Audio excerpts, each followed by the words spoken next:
Pies descalzos. En las calles uno nunca sabe con lo que se puede encontrar, así que sé precavido de los lugares por los que pasas y la forma en que lo haces. Ese fue el consejo que mi abuela nos dio y que terminamos por subestimar. El año pasado, mi mamá, mi hermano Romeo y yo quisimos aprovechar la llegada de Semana Santa para pasar las vacaciones en casa de mi abuela Susana. Ella vivía sola en un pueblo aparentemente calmado, y como nuestras visitas hacia allá no solían ser tan cotidianas, nos pareció una gran idea hacerle compañía en esa época del año. Mientras que mi abuela siempre fue una mujer fiel a sus costumbres y creencias antiguas, mi madre resultó ser todo lo contrario. A diferencia de la abuela, mamá buscaba creer en ideas y prácticas más nuevas como la pseudociencia. Así que, desde que tuvimos nuestra primera cena con las dos juntas, los dilemas entre ambas no demoraron en aparecer. Una noche en la que los cuatro nos encontrábamos cenando, mi madre nos comenzó a hablar sobre una nueva actividad que recién había leído en internet, la cual prometía estar llena de beneficios. Aquella práctica se trataba de salir a caminar descalzos por las noches, según los artículos que se encontró. Hacer esto cada tanto prometía beneficios para la calidad de sueño, el sistema inmunológico y la vitalidad a lo largo del día. Cada ocasión en que mi madre leía sobre algún consejo nuevo de internet, ésta nos lo anunciaba como si fuese el nuevo milagro encargado de salvar vidas. Como el pueblo en el que ahora nos hallábamos había muchas áreas limpias y con naturaleza cubiertas por césped y tierra, mi mamá nos propuso que saliéramos a caminar descalzos en una de las siguientes noches. Antes de que siquiera mi hermano o yo le pudiéramos contestar, mi abuela interrumpió la invitación para hacernos mención de algo que consideraba de gran importancia. Ella dijo que no aconsejaba que saliéramos a caminar tan noche por su pueblo y mucho menos si pretendíamos hacerlo con los pies descalzos. En cuanto ella nos expresó su desaprobación, mi mamá hizo un gesto de fastidio, anunciando que estábamos a punto de escuchar una clase de sermón. Poniéndose seria, mi abuela nos advirtió que, sin desearlo, podríamos llamar la atención de algún ser ajeno a los vivos. Sus palabras fueron: durante la noche, algo puede mal entender lo que hacen, y no me refiero a una persona, podría tratarse de un alma en pena, practicantes de la brujería o inclusive demonios.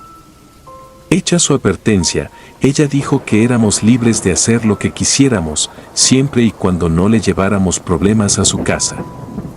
A la noche siguiente, cerca de las 10, mi madre nos invitó a Romeo y a mí a que saliéramos a dar ese paseo descalzos, sin darle peso a nada de lo que mencionó la abuela. Y así fue como lo hicimos. Antes de cenar dejamos a mi abuela sola, para irnos a caminar un rato entre las pequeñas calles, a riesgo de que se nos cruzara un perro agresivo o alguien sospechoso. Más que hacerlo por algún beneficio, lo cierto es que yo solo quise salir a caminar sin nada en los pies por mera curiosidad y diversión, pues, de igual manera, no parecía haber muchas actividades interesantes por hacer. Aquella caminata nocturna fue muy agradable y no nos encontramos con nada extraño en el camino. Antes de regresar a la casa pasamos a una panadería que encontramos, para después volver con mi abuela y llevarle algo de pan dulce. Al llegar, esta no le dio mucha relevancia a lo que hicimos, pero nos ordenó que no anduviéramos caminando con nuestros pies sucios sobre su piso. Haciendo burla de las leyendas que nos mencionó una noche antes, mi mamá le exclamó: «El coco no está en las calles, ¿lo ves?». En respuesta mi abuela le dijo: «Que Dios te escuche, hija». Luego de cenar y tomar un baño nos fuimos a dormir. A la mañana siguiente, tras casi 9 horas de estar dormido, me costó mucho trabajo lograr levantarme de la cama. Por alguna razón, mi cuerpo se sentía más pesado y agotado de lo normal. Una vez que logré salir de ese inexplicable estado de cansancio, bajé para desayunar. Conforme bajaba las escaleras, me di cuenta de que los huesos de mis pies me dolían demasiado. Con cada paso sentía dolor de los dedos hasta el talón, como si una noche antes me hubiese dado varios golpes. Estando por fin en el comedor, descubrí que no era el único en despertar con dichos malestares. Mamá y Romeo estaban sufriendo exactamente de lo mismo. Para no llamar la atención de mi abuela y tener que escuchar de nuevo las creencias que tenía con el respeto a la noche, ninguno de los tres nos quejamos de nuestros síntomas enfrente de ella. Tanto el cansancio como el dolor de huesos se lo quisimos atribuir al frío al que nos expusimos en la calle. Fuera de ese par de molestias, el resto del día avanzó con relativa normalidad. Gracias a que aún eran vacaciones, pudimos pasar la tarde sin movernos del sillón, viendo algunas de las películas bíblicas que pasaban en la televisión abierta. No eran mis favoritas, pero a mi abuela sí que le gustaban. En un momento en que Romeo tuvo que subir a uno de los cuartos para traer algo que mi madre pidió, desde abajo lo escuchamos dar un fuerte grito y después bajó corriendo por las escaleras. Antes de que se lo preguntáramos, con la cara pálida y una expresión de terror, nos aseguró que había visto a una niña corriendo hacia el cuarto de mi abuela. Como arriba casi todo se hallaba oscuro, fuimos prendiendo las luces mientras subíamos para revisar. Estando en el cuarto de mi abuela no encontramos nada más. Mi hermano continuaba angustiado, asegurándonos que vio a la niña corriendo hacia esa dirección. Aunque tratamos de hacer que recuperara la calma, el resto de la noche siguió alterado. Para tener un poco más de calma y seguridad, me pidió que me durmiera con él, y a pesar de que no me pareció la idea más cómoda, terminé por hacerle caso, recordando lo horrible que se sentía tener miedo a mitad de la madrugada y encima enfrentarlo solo. Al principio me dormí sin mayor problema, sin embargo, horas después de que nos fuéramos a acostar, sentí como mi hermano se ponía a jalar las cobijas, cosa que me fue despertando de forma molesta. Sin llegar a abrir los ojos, sentía como me jalaba las cobijas hacia abajo, y por más que yo las volvía a subir una y otra vez, estas volvían a bajar. De pronto, en medio de aquel forcejeo en el que aún me encontraba medio dormido, mi mente me hizo reaccionar a que era imposible que mi hermano me estuviese jalando las cobijas hacia abajo, siendo que él se encontraba dormido a mi lado. Abriendo los ojos entre la oscuridad y la confusión, a los pies de la cama alcancé a ver la forma de una niña que estaba asomada, mirándonos a ambos. En cuanto razoné lo que estaba viendo, mi primera reacción fue soltar un grito y de un brinco salir de la cama. A los pocos segundos, mi madre entró a la habitación y nos prendió la luz. Para entonces, Romeo igual se había despertado, y se le notaba incluso más agitado que yo, ya que él no sabía lo que ocurría. Vi a la misma niña que mi hermano. Se hallaba a los pies de la cama, mencioné. Tratando de encontrarle la lógica, mi madre y abuela dijeron que, probablemente, imaginé la figura de una niña debido a lo que pasó con mi hermano horas antes.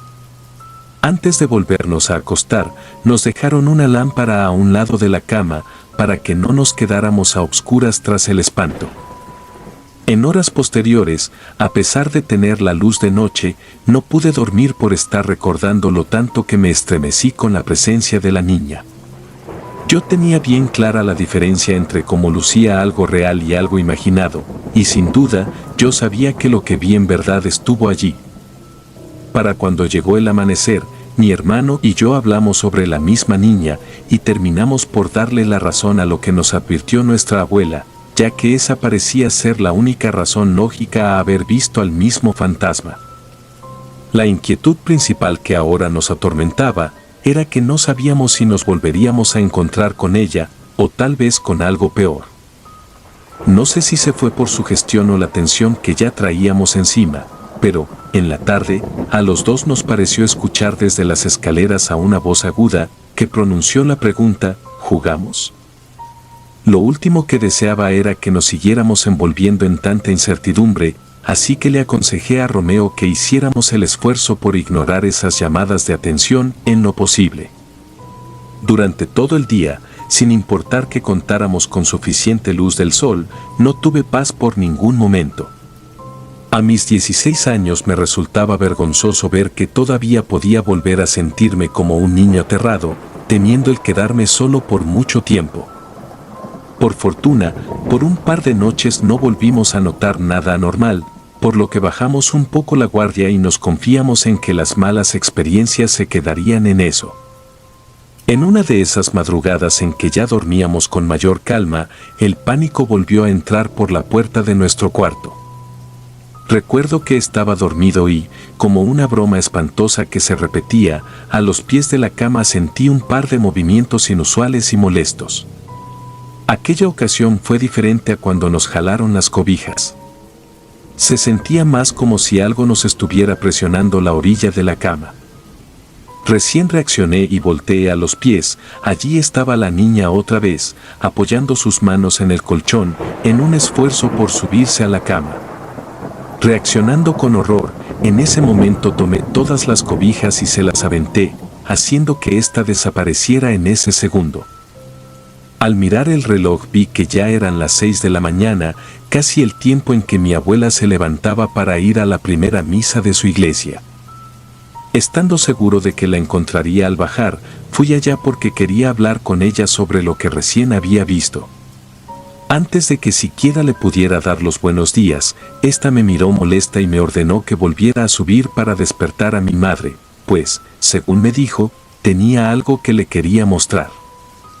Con tal de que no se enojara más le hice caso y fui a despertar a mamá, advirtiéndole sobre el ánimo que noté en mi abuela. Una vez que los dos estuvimos frente a ella, nos llevó hasta la entrada y dijo, «Quiero que vean lo que hay en el piso». En cuanto vimos hacia abajo nos encontramos con las huellas de alguien pequeño, marcadas con tierra. Era evidente que nadie de los que estábamos en la casa pudimos marcar un par de pies tan pequeños, lo que dejaba más que claro la presencia de la misma niña. Ante la muestra de que algo nos persiguió hasta casa de mi abuela, inició una breve discusión entre los tres. Mi abuela no paraba de decir, «Yo se los advertí», y en respuesta, mi madre defendía que no tenía ningún sentido reclamar. Al final del intercambio de palabras, mi abuela Susana señaló que, si no nos apresurábamos a sacar de su casa aquello que nos trajimos de la calle, entonces nos iba a correr y ya nunca más recibir, por subestimar sus advertencias y encima regresar con un espíritu. En el momento en que mi abuela se marchó, de lo molesta que se sentía mi madre se atrevió a retar en voz alta al fantasma que nos perseguía, pidiéndole que se manifestara con más fuerza en los próximos días. Al día siguiente, por ser Jueves Santo, los tres salimos para acompañar a mi abuela en la visita de las 7 iglesias. En el pueblo se veía mucho más movimiento que en días anteriores, principalmente por parte de los creyentes católicos, que iban recogiendo pan y plantas de manzanilla. Recién iniciamos con el camino a la primera de las iglesias, un auto estuvo a punto de arrollarnos a Romeo y a mí, pero afortunadamente no pasó a nada serio, más que el susto. Al terminar la primera visita y ahora dirigirnos a la segunda de las iglesias, algo muy parecido nos volvió a ocurrir, esta vez con una camioneta y mamá. El vehículo se desvió de una forma sorpresiva, empujándola. Por tratarse del segundo accidente en el día, me pareció que aquello no podía ser obra de la casualidad. A partir del incidente de la camioneta, avanzamos el recorrido con mayor precaución, sintiéndonos propensos a cualquier daño, como una clase de imán para los accidentes. A punto de llegar a la entrada de la tercera iglesia, un motociclista perdió el control y se subió a la banqueta, impactando ligeramente con los tres, excepto con mi abuela.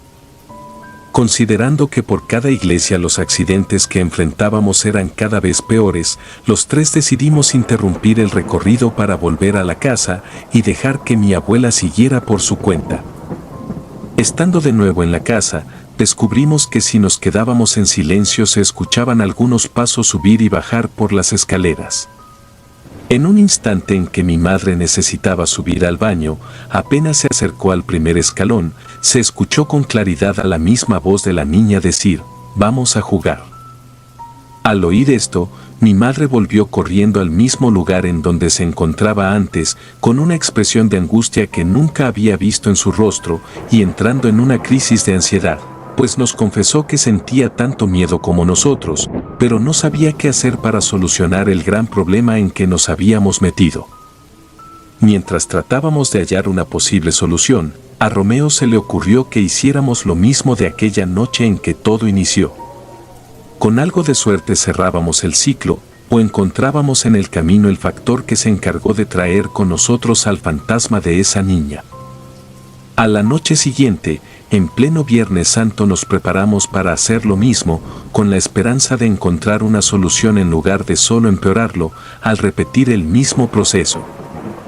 Aquel segundo paseo descalzo, debo reconocer, no fue para nada agradable en comparación con el primero. Ahora sentíamos como si algo invisible nos estuviera siguiendo también, y como si con ello no fuera suficiente, comenzó a llover antes de que llegara la hora de regresar. Al momento en que creímos que el recorrido estaba por terminar, me acordé a tiempo de la panadería que visitamos, por lo tanto, nos tuvimos que desviar hacia esa parte como otro punto obligatorio. Cansados, atemorizados y con los pies mojados y fríos por tanto caminar entre el lodo y los charcos, nos acercamos a la panadería. Dado que ahora íbamos prestando mayor atención a cada aspecto en el camino, mi madre se percató de que a un par de metros antes de esta había una cruz de metal incrustada en el piso. Al notar esto, le preguntó a la mujer que atendía en la panadería por qué estaba esa cruz allí. En donde nosotros vivíamos, nunca nos llegamos a encontrar con una, sin embargo, era claro que ésta tenía un motivo por el cual estar allí. Luego de soltar un pesado suspiro, la expresión de la mujer se tornó afligida. Ella dijo, esa es la cruz que le pusimos a la pequeña Bárbara. Profundizando más en su explicación, nos comenzó a hablar acerca de una niña de 4 años que vivía con sus padres, cerca de dicha panadería. Sin ningún tipo de filtro, nos explicó que la mamá de la niña acostumbraba meter a diferentes hombres a la casa cuando su esposo se iba a trabajar. En una de esas tardes en que el esposo no se encontraba en casa, a la madre de Bárbara se le hizo fácil pedirle a la niña que se saliera a jugar con su pelota, mientras que ésta se encargaba de recibir a otra de aquellas visitas secretas.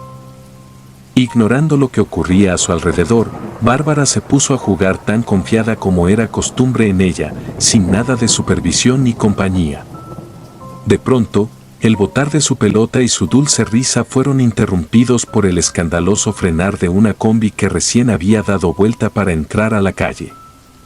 A pesar de la fuerza con la que el conductor pisó el freno, la pobre pequeña no pudo salvarse y vivió sus últimos segundos de vida en aquel cruce de calle, a unos pocos pasos de la panadería. Aunque una gran parte de la culpa debió de recaer en el descuido de su madre, quien quedó condenado a prisión fue el conductor que hizo lo posible por evitar la tragedia. A partir de ahí, la casa en donde antes vivía la pequeña Bárbara quedó deshabitada, pero entre los vecinos decidieron colocarle una cruz en su memoria, en donde una vez al año se reunían en su aniversario luctuoso, para llevarle distintas ofrendas y rezarle para que encontrara su camino hacia el descanso.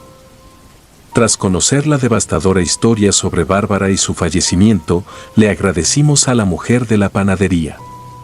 Durante el camino de regreso a la casa de mi abuela, nos fuimos en completo silencio, reflexionando en la desgracia de esa familia, así como en las advertencias que nos hicieron antes de que perturbáramos el sitio en donde aún se encontraba una parte de su alma. Con el conocimiento que ahora teníamos sobre los hechos, tratamos de irnos a dormir, prometiendo que en días posteriores también le llevaríamos alguna ofrenda a su cruz y allí hablaríamos con ella, para pedirle que siguiera buscando su camino a la luz y nos dejara de seguir. En esa primera noche, luego de escuchar la historia de Bárbara, tuve una pesadilla, luego de tantos años sin soñar con algo bizarro.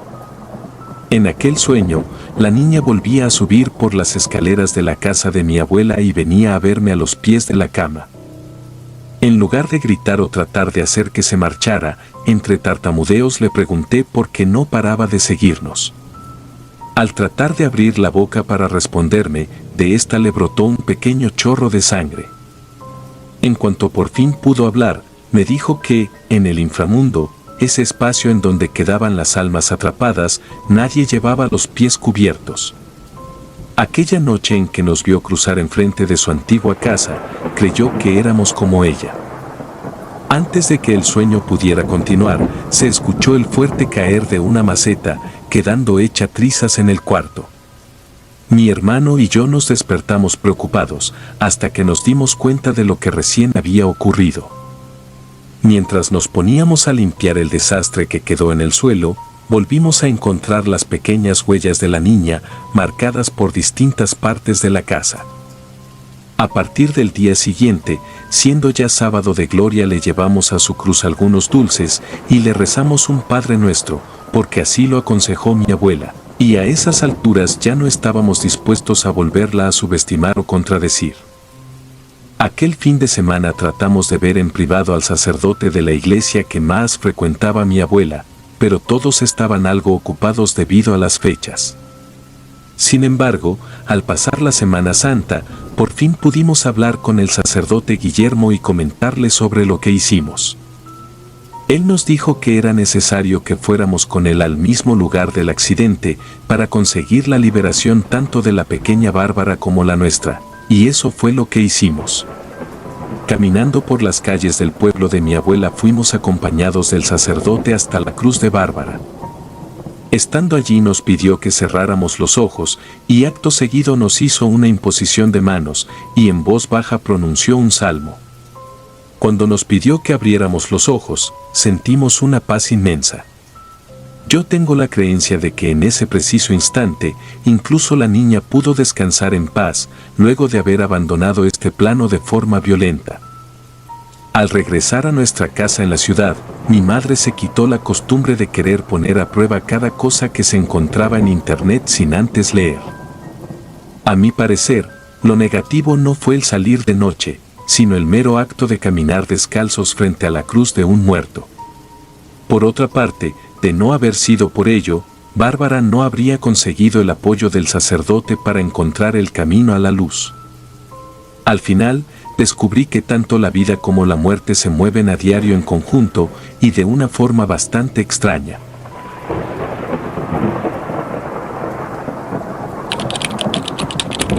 El niño del hospital. Llamé a la ambulancia tirada desde el living de mi casa.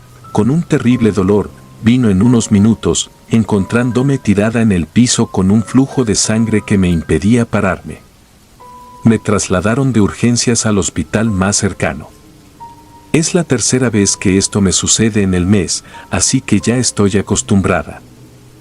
Pues padezco de ovarios poliquísticos y flujo de sangre desde que tengo 20 años.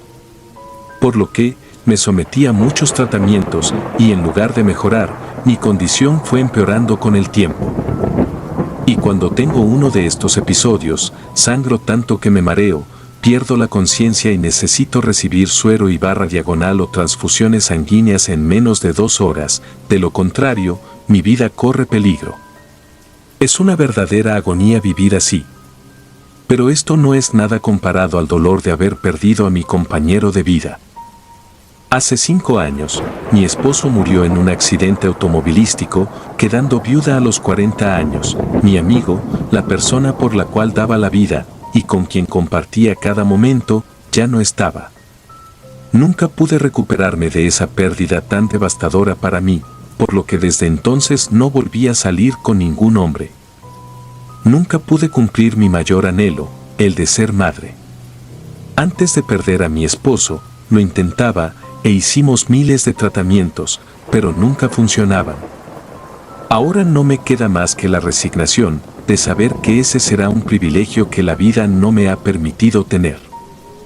Así que, desde hace 5 años, vivo sola, pasando mi triste vida en un departamento, con la única compañía de mi perra. Hace 1 hora que había llegado al hospital, conectada al suero, cuando recibo la visita de mi hermana Patricia. Ella es 10 años mayor que yo, la vida no le dio cartas tan malas como las mías. Pues tuvo mucha mejor suerte, ella sí pudo formar una familia, ella sí pudo tener hijos, 2 hijos que ya no viven con ellos porque son adultos. Y es doloroso ver cómo los demás han podido cumplir sus sueños, mientras que a uno le queda la dura resignación, la frustración de saber que ese sueño jamás podrá ser.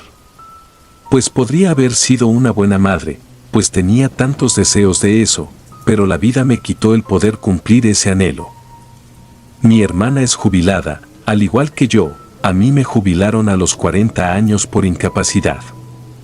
Y siempre está pendiente de mí, desde que soy viuda. Ella habló con los médicos, quienes le dijeron que yo estaría bien y que solo haría falta que me quede unos días más para recibir suero y hacerme algunos análisis. Y aunque le insistí que se regrese a su casa, quiso quedarse a dormir en el hospital. Pero, esa noche, unas risas infantiles me despiertan. Creí que estaba soñando, pero al abrir bien los ojos, me doy cuenta de que no es así. Patricia está a mi lado, durmiendo, pero las risas persisten, así que decido salir a investigar. En puntitas de pie, me levanto para recorrer los pasillos del hospital. Las luces están apagadas, los demás internos duermen, y sigo escuchando esas risitas que pasan de ser risas a conversaciones y gritos. Vienen del fondo del pasillo, al lado de la habitación en donde se guardan las escobas y demás elementos de limpieza. Una parte del hospital alejada, a la que nadie va. No sé qué habrá allá, a medida que voy avanzando las voces se escuchan más audibles. Hasta que una enfermera me encuentra caminando en penumbras, en los pasillos. Así que, trato de preguntarle si acaso ella no escucha las mismas risas de niño que oigo yo, que vienen desde el fondo del pasillo. Pero ella me mira con horror, diciéndome que no escucha nada y que no puedo andar por aquí. Por lo que, me pide que regrese a mi habitación y me acompaña hasta allá. Cuando llego, veo a Patricia hablando con otra enfermera, ambas preocupadas por no encontrarme en la cama. La enfermera que venía conmigo les explicó que me encontró paseando en los pasillos. Ellas me preguntaron por qué lo había hecho, pero yo no les di ninguna explicación. Aún seguían escuchándose las voces. Así que, esperé a que se fueran para poder hablar con mi hermana. Patricia, ¿no escuchas las voces de niños? Le dije a mi hermana en susurro. Yo me levanté para investigar quiénes eran los niños que estaban haciendo tanto ruido. Todavía puedo oírlos, ¿tú no? Ella me observó con extrañeza y dijo, yo no escucho nada. Me di vuelta en la cama. No podía dormir, pues constantemente escuchaba a esos niños riendo, hablando, cantando. Me daba vueltas de un lado para el otro, y cuando faltaba 1 o 2 horas para la salida del sol, alguien abre la puerta. Me levanté y caminé en puntitas de pie para que Patricia no se despertara, y al asomarme por la puerta, veo la espalda blanca de una persona pequeña caminando en la penumbra, hasta llegar a una esquina, donde desaparece. Me hubiera gustado perseguirlo, pero Patricia se despertaría si me voy otra vez, o alguna enfermera, o policía del hospital, me podría encontrar otra vez. Esa mañana, vinieron los médicos, quienes me dijeron que deberé quedarme 2 noches más para que me hagan una transfusión sanguínea, debido a la sangre que perdí, había entrado en una anemia. Por lo que, despedí a mi hermana y me quedé sola en la habitación. Era la primera vez que deseaba estar en el hospital. Pues quería averiguar de dónde venían esas voces y quién era el niño que abrió la puerta de la habitación ayer en la noche. Pasé la segunda noche deseando que las voces de esos niños volviesen a escucharse. Para conocer ese misterio, saber qué es lo que está ocultando este hospital.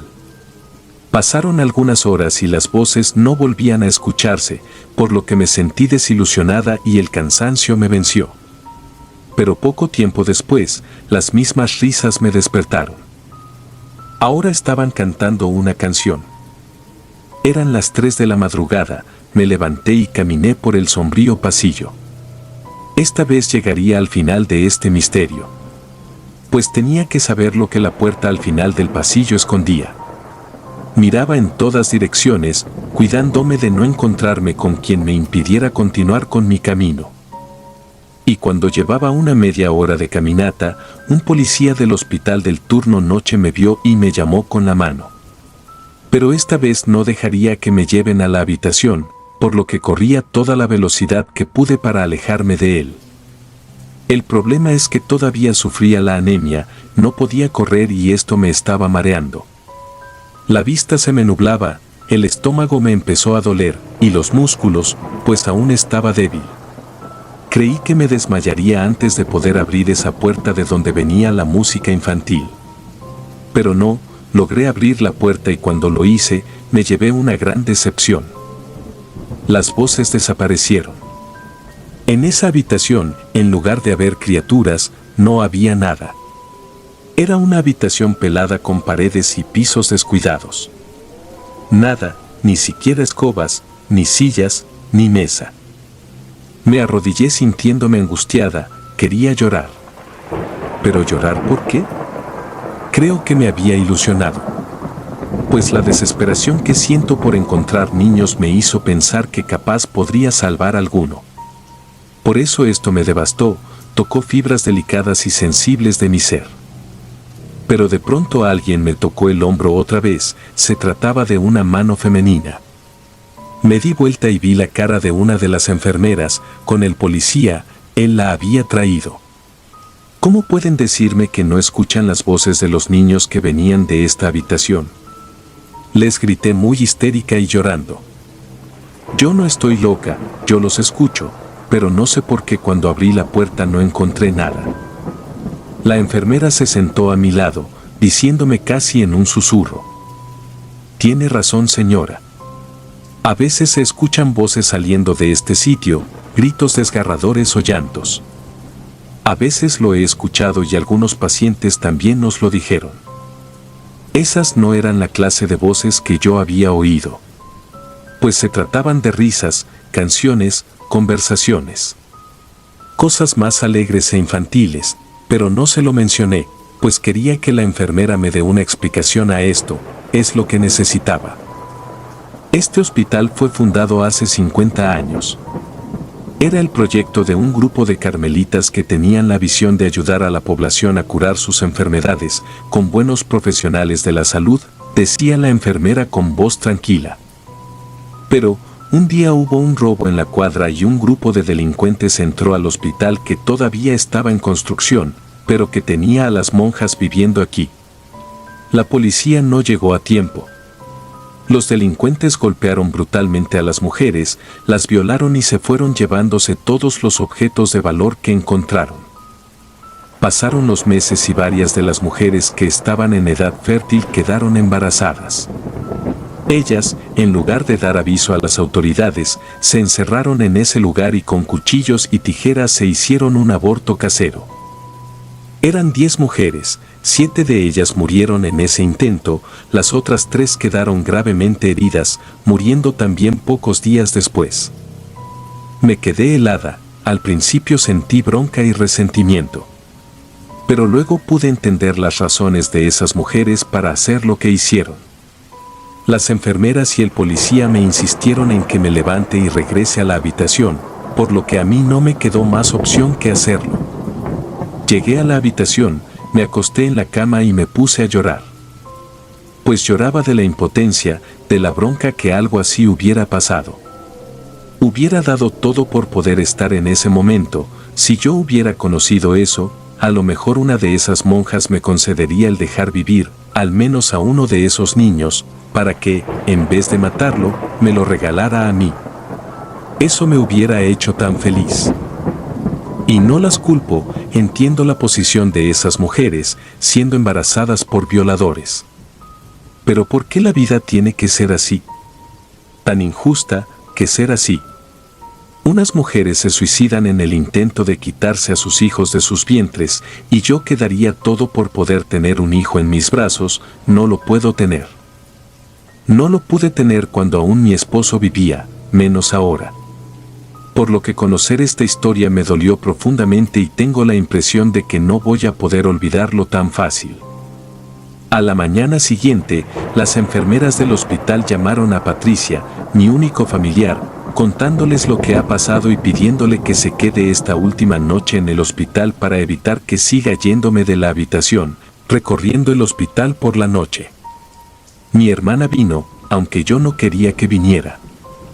Por lo que la traté con indiferencia toda la tarde, No quería hablar sobre las razones por las cuales me había escapado de la habitación durante la noche. Aunque ella ya lo sabía, pues se lo habían dicho todo. Esa noche me despertó un sonido. Pero no era como el de la noche anterior. Era un ruido parecido al juego infantil de las canicas. Quería levantarme, pero sabiendo que mi hermana, quien estaba a mi lado, estaría atenta y me iría a buscar, si no es alguna de las enfermeras del turno de la noche. Yo estaba decidida a ofrecer resistencia, cualquier persona que quiera detenerme.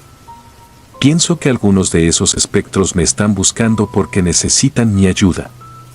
Se escuchaban pasos, como si alguien corriera.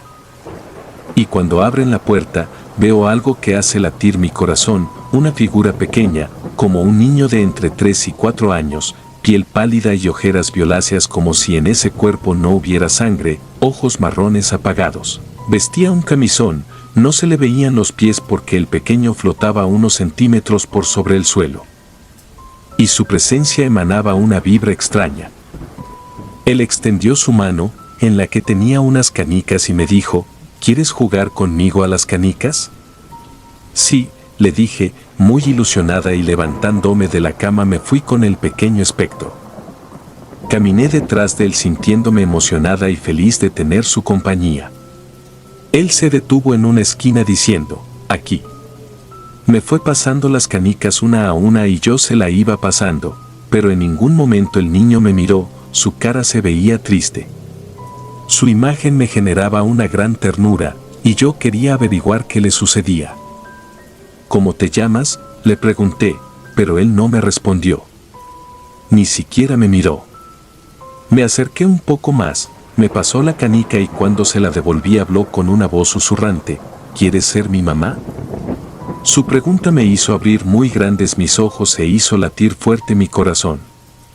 Te escuché llorando porque no tienes un hijo. Por eso estás tan triste, me dijo. Yo no le respondí, me sentía impresionada. Ojalá yo hubiera encontrado una mamá como tú. Cuando vivía en la calle, nadie quería ser mi mamá. Las monjas que antes estaban me dejaban quedarme en la puerta del hospital y a veces me daban algo de comida. Decían que iban a buscarme una mamá, pero estaban tan ocupadas con el hospital, poco se acordaban de mí. Hasta que llegó el invierno y no lo pude soportar. Claro que sí, quiero ser tu madre, le dije con desesperación. Pues tener un hijo era lo que más quería, pero nunca pude, además soy estéril. En eso, el niño me miró con esos 2 ojos apagados que tiene y acercándose a mí, se acurrucó en mi pecho. La verdad me sentí tan feliz de tener un niño entre mis brazos, como siempre había deseado. Era como estar caminando sobre nubes. También me sentía que ni siquiera pude oír los pasos de gente molesta viniendo hacia nosotros.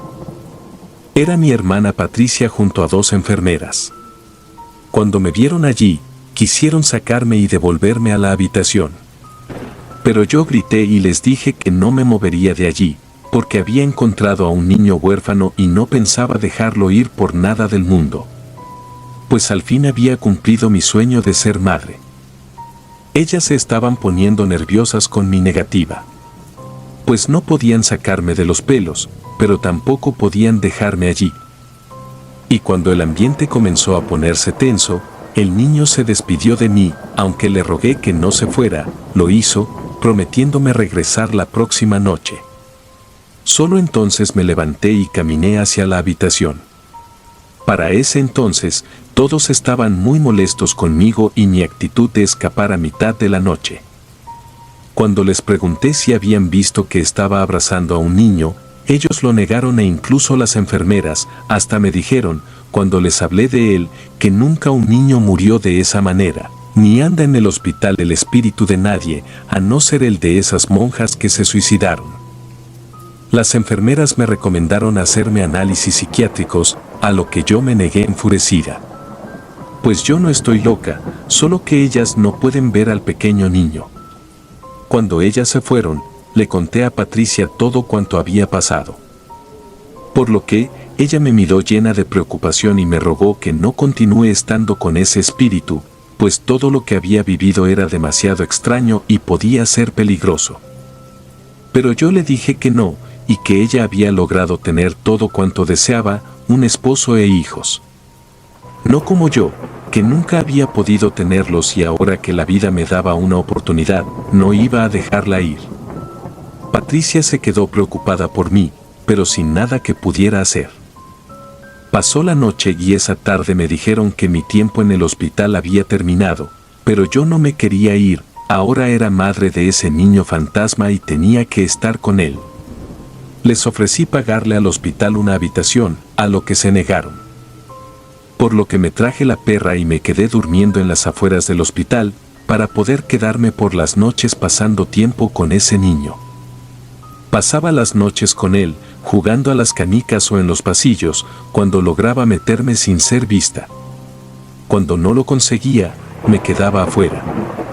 Aunque con el pasar de los días, el personal del hospital por pena me dejó quedarme dentro del hospital, sabiendo que no era una persona peligrosa. Pero quien estaba demasiado preocupada por mí era Patricia. Pues decía que había dejado de comer, que mi salud había empeorado y que esta obsesión, como ella llamaba lo que sentía por el pequeño, me estaba dañando. Pues la relación con el pequeño se hacía cada vez más fuerte. Siempre quería estar con él y sentía que él también me amaba como si fuera su mamá. La mamá que nunca pudo tener. Y él era como el hijo que yo nunca pude tener. Tuve que decirle a mi hermana que se lleve a la perra para siempre. Y cuando me preguntó las causas, le confesé que este viernes tendríamos una cita especial con el niño, pues esa noche yo me quedaría con el niño para siempre. Por lo que, Patricia, con los ojos muy abiertos, me pedía explicaciones, pero yo no se las podía dar. Pues se trataba de un secreto.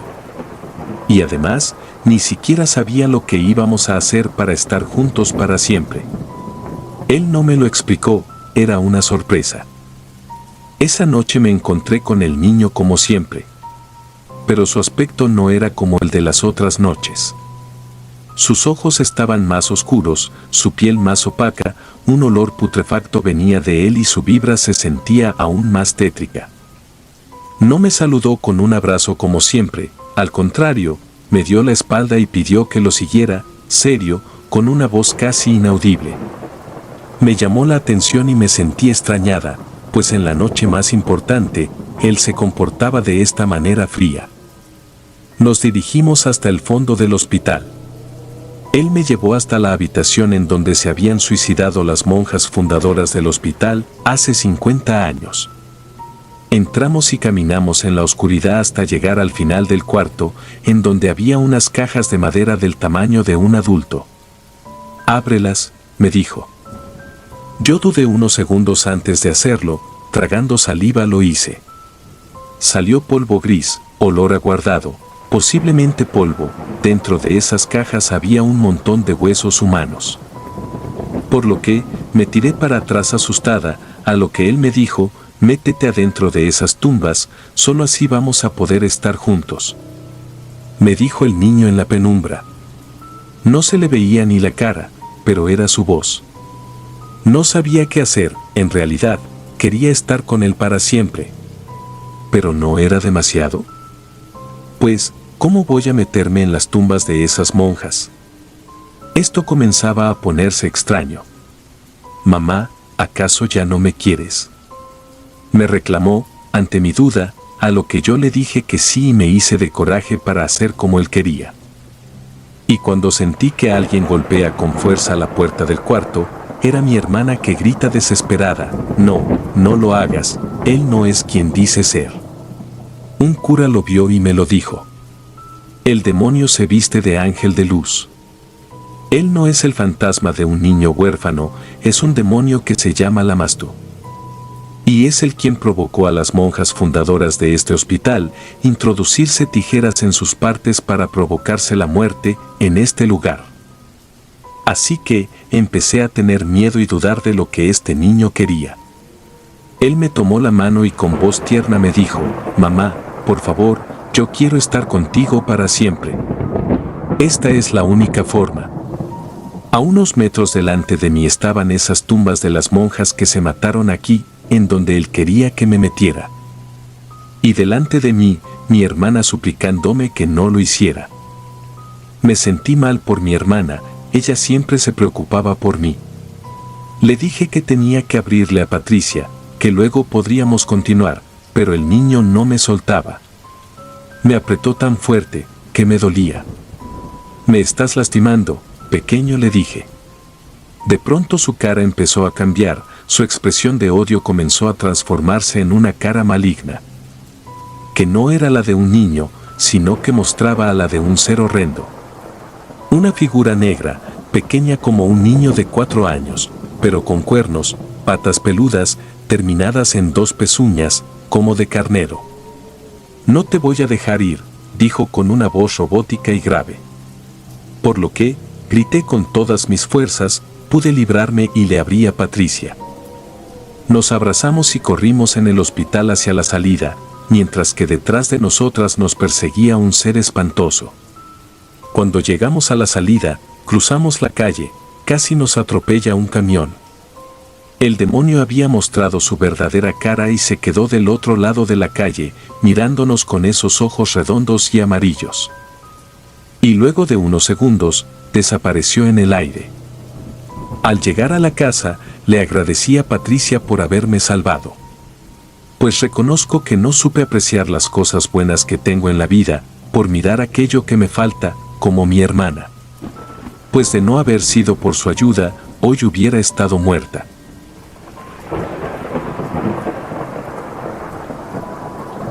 Si te gustaron los relatos, me gustaría que me apoyaran con un like o haciendo un comentario, ya que eso nos ayudaría bastante. Y si no estás suscrito o suscrita, te invito a que lo hagas para que no te pierdas lo mejor de relatos de terror. Sin más, gracias. Relatos escritos y adaptados por Dea Martín y Alexa Waus.